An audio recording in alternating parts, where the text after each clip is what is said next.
Thank you very much.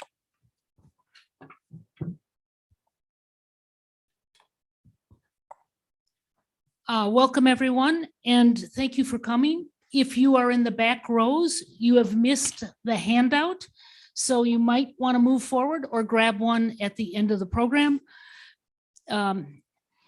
Also, you will find a postcard. These postcards, I flew on the NT Zeppelin on Sunday, so you can add a stamp and a postmark and have flown Zeppelin mail in your collection. So be sure to do that. From Essen-Mülheim? Yes, from Essen-Mülheim, and the information is on the card. So the handout is in both English and auf Deutsch.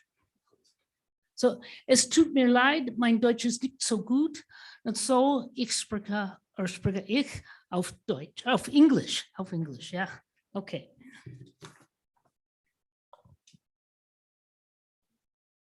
I have been collecting Zeppelins all my life, and one of the fun things about Zeppelin collecting is drop mail. And so today I will give an overview of what is drop mail and how it works and show you some examples. But first, let's talk about what is a Zeppelin. There are three ways you can call an airship a Zeppelin, because not all airships are Zeppelins. Zeppelin is like a brand name. So first, it could be built by the Zeppelin company, Luftschiffbau Zeppelin. And an example of that would be the Hindenburg or the Graf Zeppelin. Second, it can be built by the Goodyear Zeppelin Corporation in Akron, Ohio of the United States. And this is because the Zeppelin company gave some of its patents to the company in the United States. And third, it could be designed from a Zeppelin that was captured in World War I. Zeppelins flew to bomb England and other places, and some crashed and burned, some returned safely, but in fact, some were captured intact, and blueprints were made and shared with the Allies. So in the photograph above, in the hangar, you have the Los Angeles, which was built by the Zeppelin company, but operated by the US Navy. But then right next to it is the Macon, which was made by Goodyear Zeppelin. And down here, you have the Shenandoah, which was a copy of the blueprints of the L-49, which was captured intact in France. I'll tell you just a little about Zeppelins in case you're curious. They fly maybe at about 650 feet over the land. I mean, they'll adjust that according to weather and the towns and the people. They cruise maybe about 70 miles an hour. So the Graf Zeppelin would carry passengers and crew, and it would have maybe about 24 passengers based on how many beds it had. If they had to stay overnight, it could carry more people if they were just there for a day trip, and about 36 crew. But then when the Hindenburg was built, it was much larger, so it could carry 50 crew, 50 people overnight, and many, many more if it was a short cruise. The Graf Zeppelin flew over 1 million miles with a good safety record. And these airships are called lighter than air because they were filled with either hydrogen or helium, which allowed them to lift their weight. And as we know, hydrogen could be flammable. So what is drop mail? Drop mail does not mean you drop it into the mailbox. Here on the left is a passenger actually dropping mail into the Hindenburg's mailbox on board. And on the right is the mailbox that was in front of the Zeppelin hangars in Friedrichshafen. So it does not mean just dropping off your mail. What it does mean is throwing it out the window and letting it drop to the ground. So here you can see a parachute with a mail bag. And here we have the postal truck waiting for the mail. And there are different ways it was dropped, and I'll talk a little about how that would happen. And so here we talk about who sent drop mail and why. Well, you most likely would have been on board the ship, either as a passenger or as a crew member. although there were some advance notices about Zeppelin drops, and then some stamp collectors could send mail. But you can see they would send messages to the press. So as they flew over a town, they would drop information about the ship so that it could be put into the newspaper. Or they would drop advertising to reach new customers. If there was bad weather or a problem with the radio, they dropped messages to the ground because the radio contact system wasn't working. And sometimes they would drop mail to make it be delivered faster. It could connect in a different way. I'll show you an example later. And as I said, stamp collectors would often want this, but so frequently drops were not announced in advance. And that's why they're fun to collect, because they're small quantity and often only by crew and passengers. And finally, public announcements, and I'll show you examples of that as well. So here, and thanks to Sam, who's in the room, who loaned me these out of his exhibit, which is here on the floor. The Schwaben did on June 12th, 1912, the first official Zeppelin airmail flight with the first official Zeppelin drop mail. And there you can see a postcard showing that, as well as an example of the mail. And this is the moment I want to talk about the types of drop mail. Up at the top, I explain here, we can have wild drops. That's just where someone takes and throws something out the window. You'll see examples of that. Semi-official, where the Zeppelin company organizes it. And then an authorized drop, which is done through the post office, where they collect mail, they put it on board, it is dropped, and then they deliver all the mail afterwards. And here's a couple examples also from Sam's collection, because he's a specialist in pioneer mail, and I collect a little later period. And this is examples of advertising from the air. So people would, businesses would drop this to the people on the ground to promote clothing and different services and products that they might have. This is what it looks like when you sometimes drop it out the window. Here we have Anton Wiedemann, and he's holding a little pouch with a streamer on it to throw it out the window. And that is kind of the simplest way mail would happen. So here's an example of one of the Zeppelin company mail bags, and I'm showing you front and back. This example dropped mail from the LZ-126. This is the ship that was built for the United States, also known as the ZR-3 in Los Angeles. So you can see on the left, it's got writing that gives the name of the company, and on the right, it tells the person who finds the bag what to do with it. Please take it to the closest post office. So there are 4 components to this kind of a pouch. First of all, you got a streamer. So at the top, you can see where I've got the streamer. I have folded it up because it is quite long.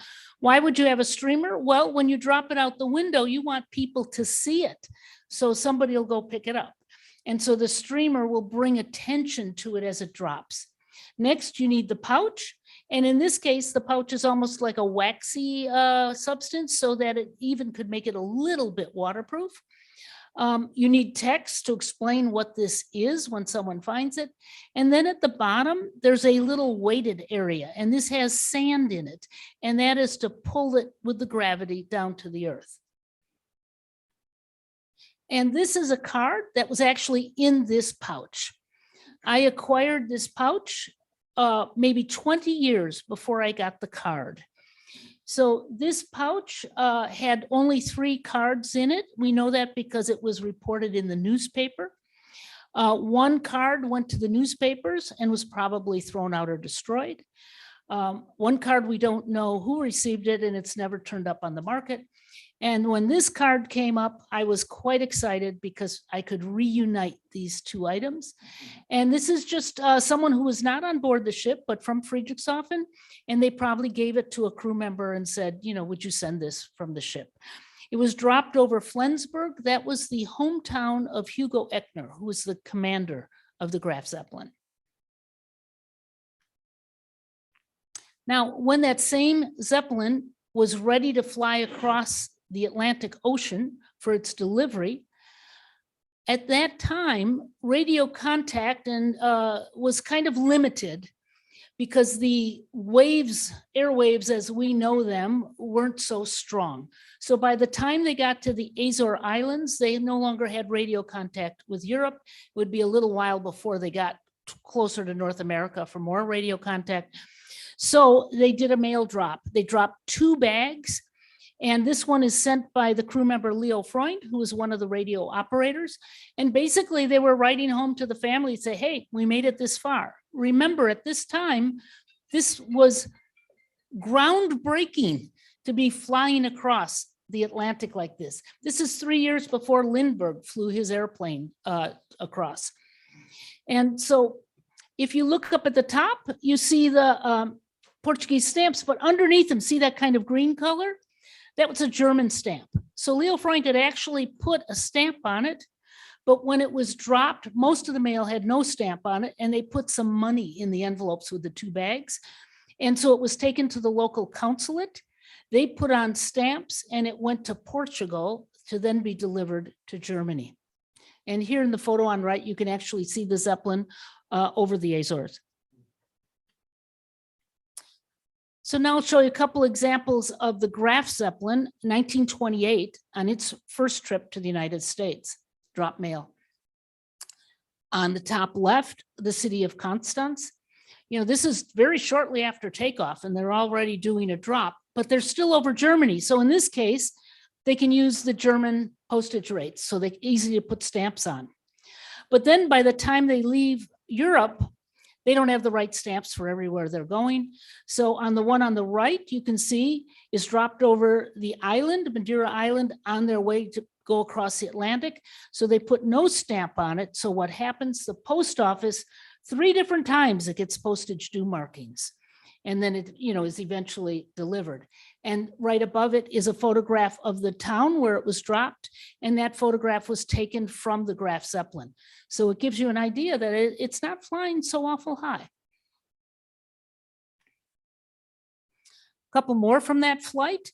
And before I talk about the covers, I'll show you the routes. If you look at the routes up above, it's showing the 3 times you've had crossing the ZR3 crossing. And now on the lower one is the Graf Zeppelin America Flight 28 on the way, and on the top on the way back.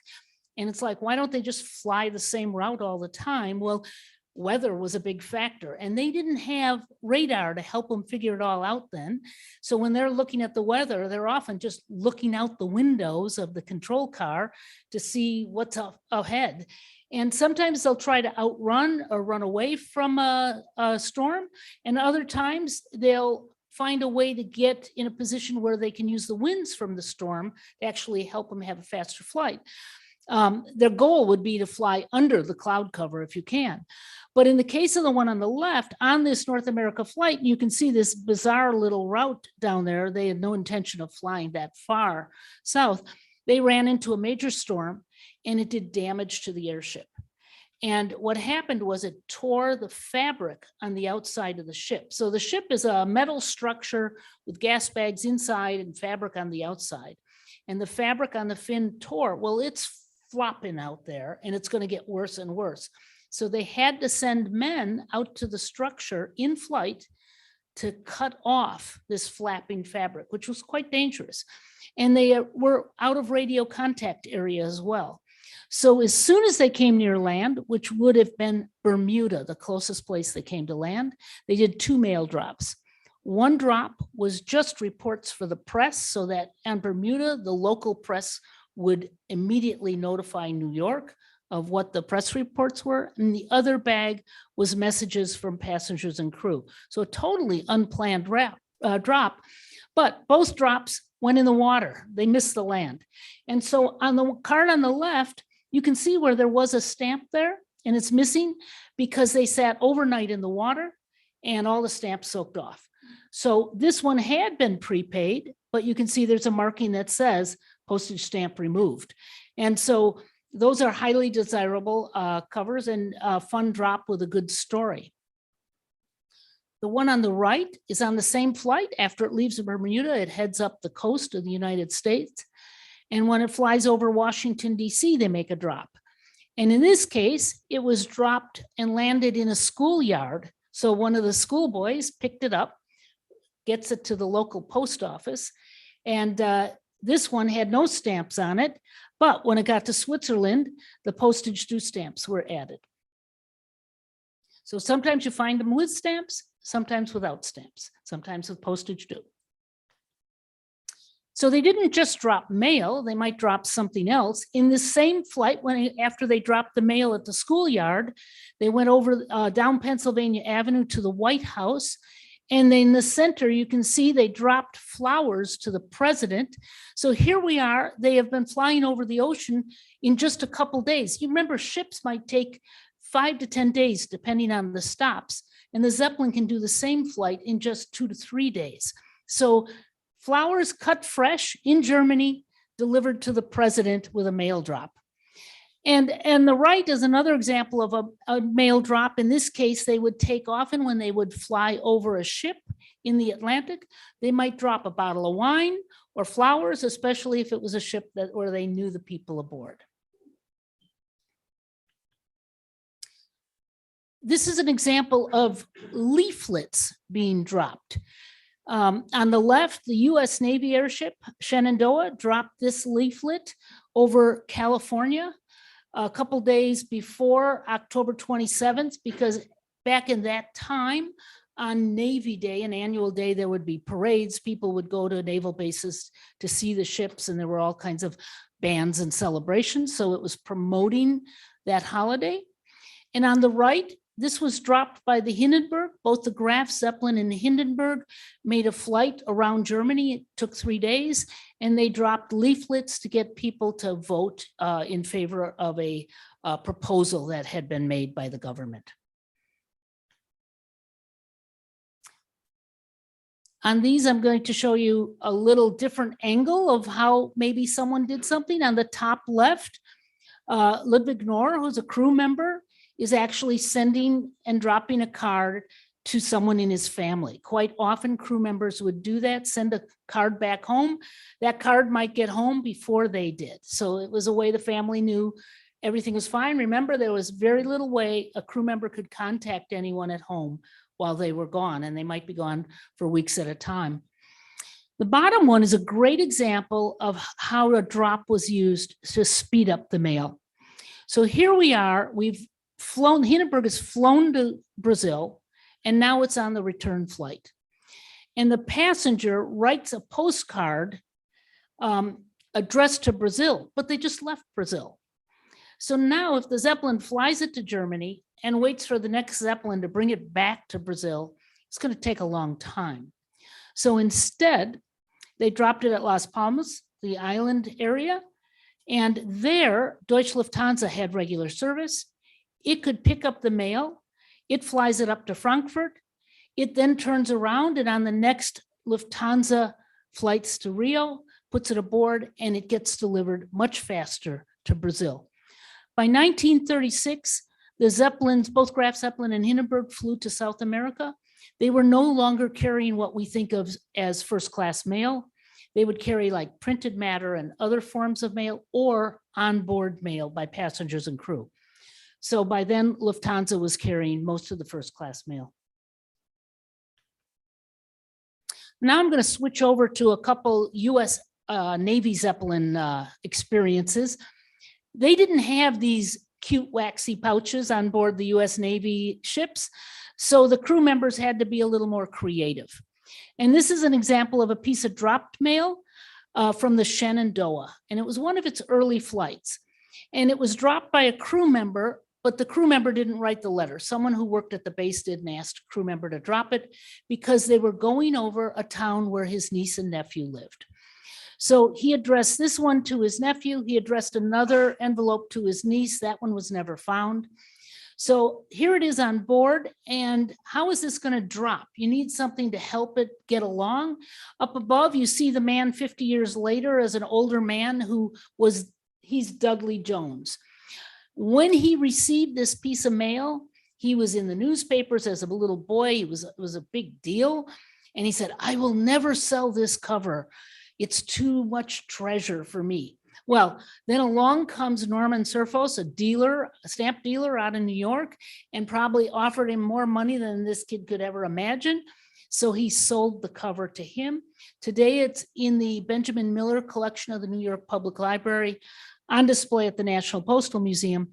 But because it's now in an institutional collection, it'll never be on the market. So it is still a great drop, but there's more to the story. So I was well aware of this drop, and all of a sudden on eBay comes this christening pennant that came with that news clipping. This is what was used as the streamer.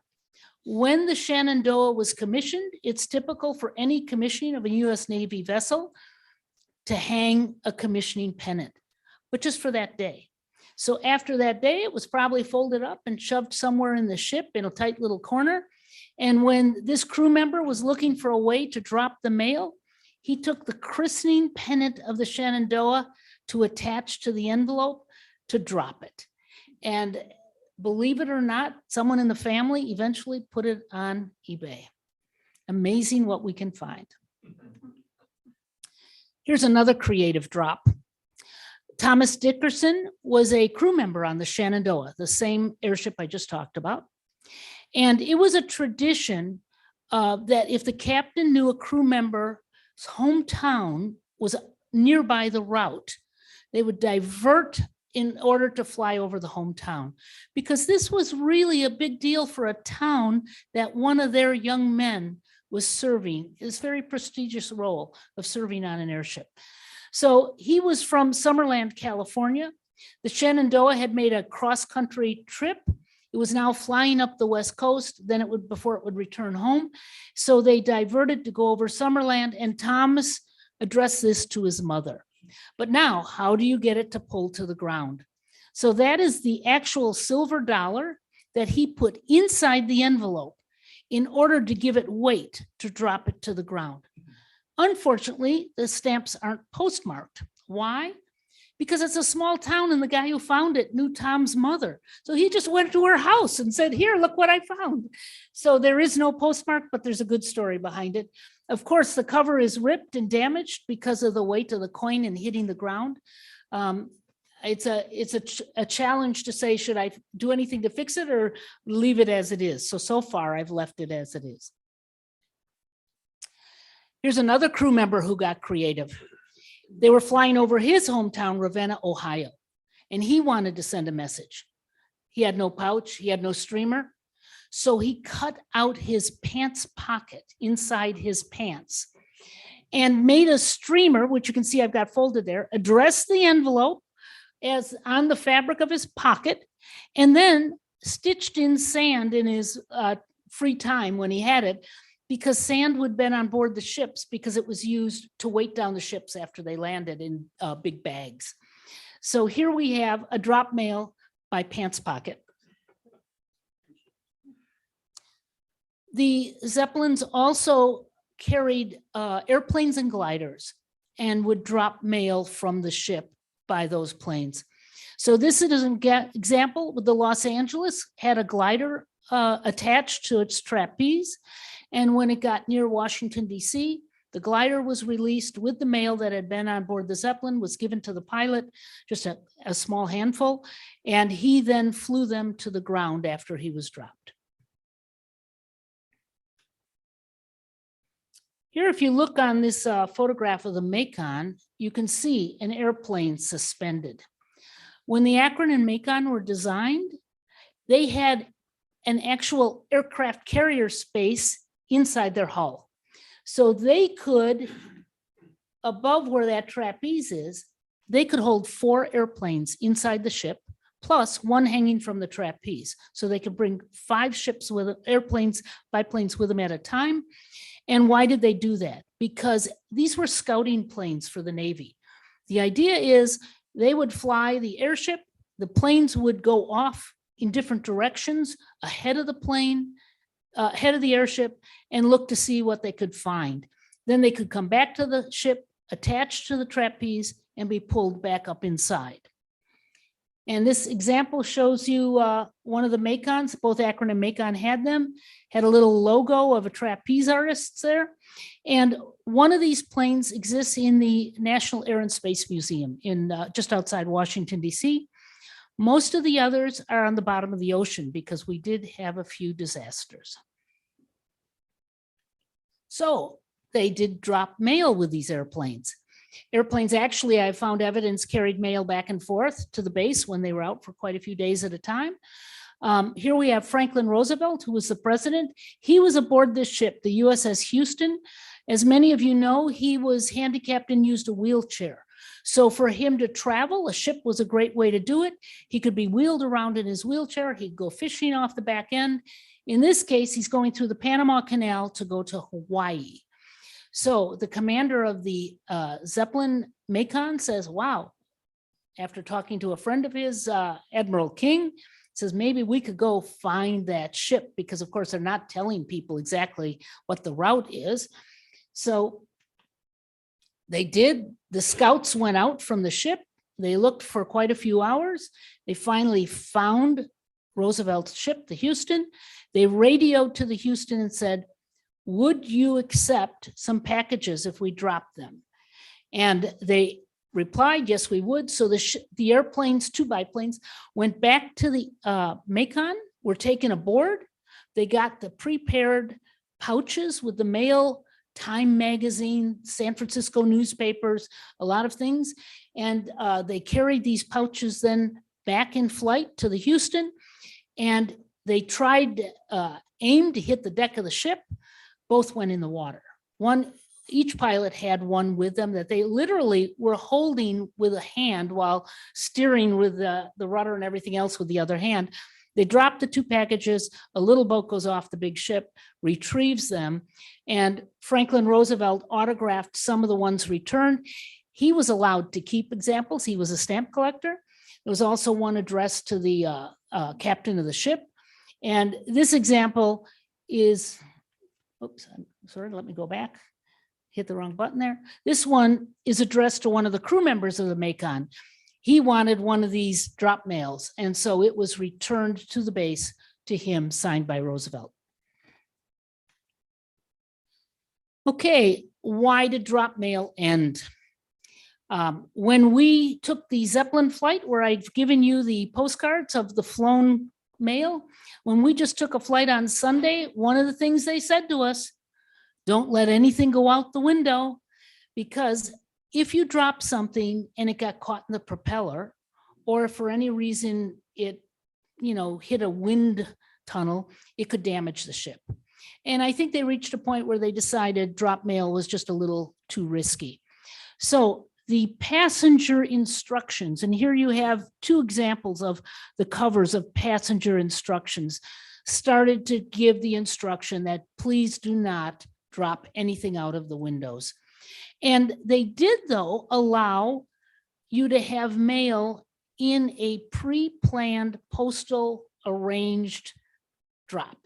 And there weren't necessarily a lot of those, but they did allow collector mail and so forth in prearranged. So here's an example. This is from the Zeppelin Museum in Friedrichshafen.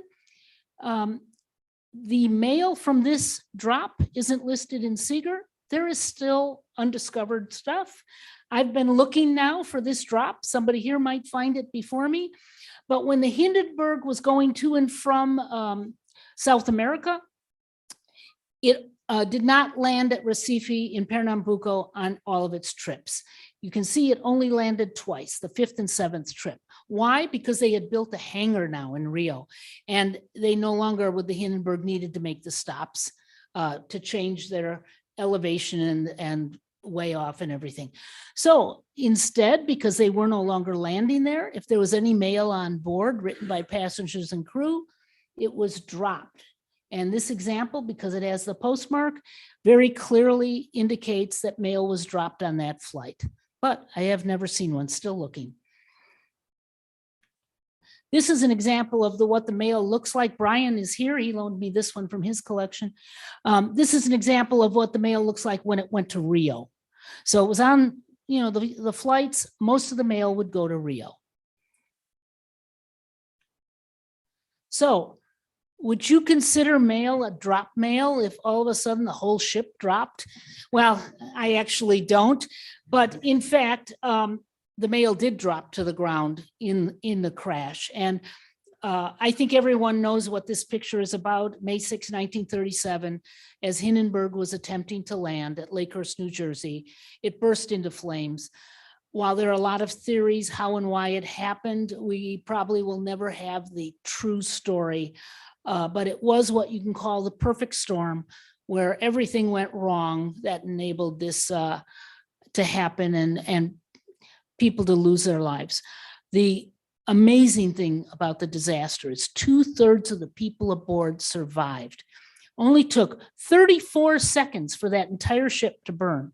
And it was already above the ground, so they had to come down. But 2/3 of the people got out. Maybe very burned, maybe broken legs, but they got out. So before that happened, on this very same flight, there was a mail drop. When the Zeppelin left Frankfurt, it had originally been scheduled to have a mail flight on May Day, May 1st, and weather canceled that flight. So they took all the mail from that day. They put a special marking on saying, you know what, we couldn't fly it on this day. Instead, we're going to drop it over Cologne after we leave Frankfurt. So in fact, this is drop mail from Cologne, Germany. Here you can see the mail bags still attached to the strings of the parachute. Here's a spotlight the Zeppelin put on the ground at the Cologne airport where they plan to drop the mail.